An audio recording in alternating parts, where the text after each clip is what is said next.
In a world where the situation with hardware is rather dramatic, if you want to build a PC brand new with regular components without going towards stranger stuff that we cover on the channel usually, there aren't many options. And especially if you want to stay at around the $1,000 budget, there's really not much you can do. However, I put together something here today for you guys, which is still gonna allow you to play at 1080p, 240Hz, and even 1440p around 144 Hz with good performance and fitting that budget. So with that said, welcome back at Routine PSUs and allow me to explain how I put this little thing together. Now at the core of this build, there is the Ryzen 5 9600X. Now if you've been following the channel, you know that currently my best value pick in terms of CPUs is the i5 225F, well, the Core Ultra 5 225F, which is actually slightly faster than the Ryzen we're going to use here today. However, the main problem is the motherboards for the Intel CPU are quite a bit more expensive, and here I went with the older chipset, the B650, and I got a rather nice, tough motherboard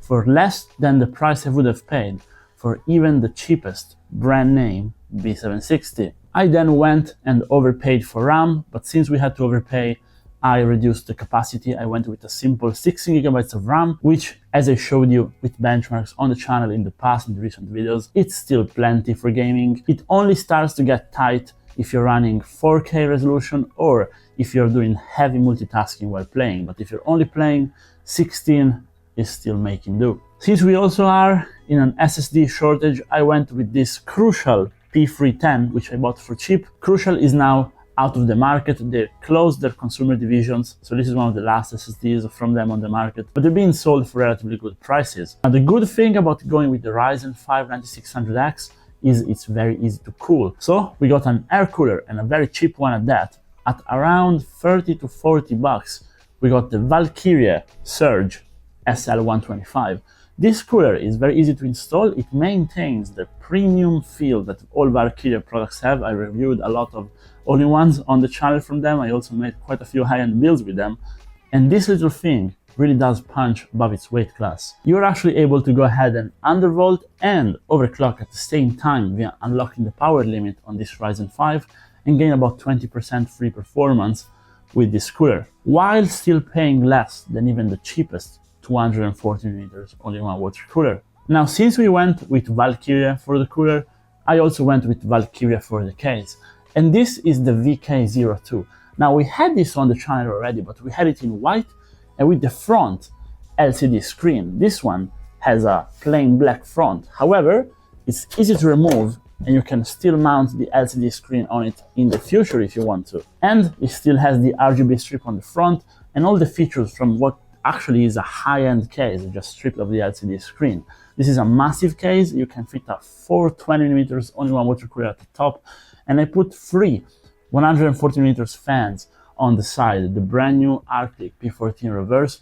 Those fans are absolutely crazy. They look very nice. They're all daisy chainable, all white through the cabling, and I like the contrast since the case also has some silver accents. I think the white fans really make it pop. But the most important thing, since they're Arctic, they're very quiet and they have insanely good airflow. They basically are within margin of error difference in performance from Noctua, and they cost a fraction of the price. Arctic is one of my favorite brands, as you guys know, and I think they fit perfect with the Valkyria case. Valkyria case, which space aside, also has quite a bit of features. You can literally put any kind of hardware in it. You can put a 5090, you can put the largest all-in-one you can find, you can even put a dual radiator in it, and you get the back with the cable management pretty much already done for you. If you follow the channel, you know I never cable manage my stuff, and check out how clean the back came out to be.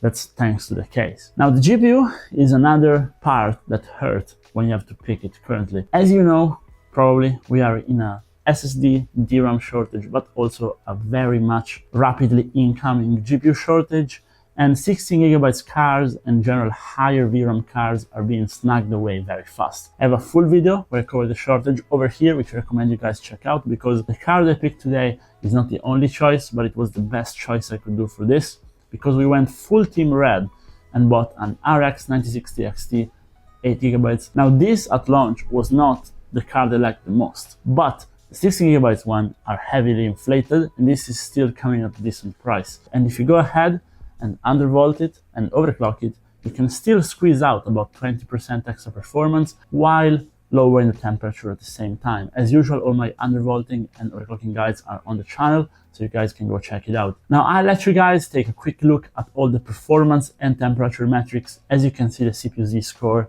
was very good for the Ryzen 5. The XMP just worked on this overpriced Corsair RAM, and the Firestrike score came out very nice.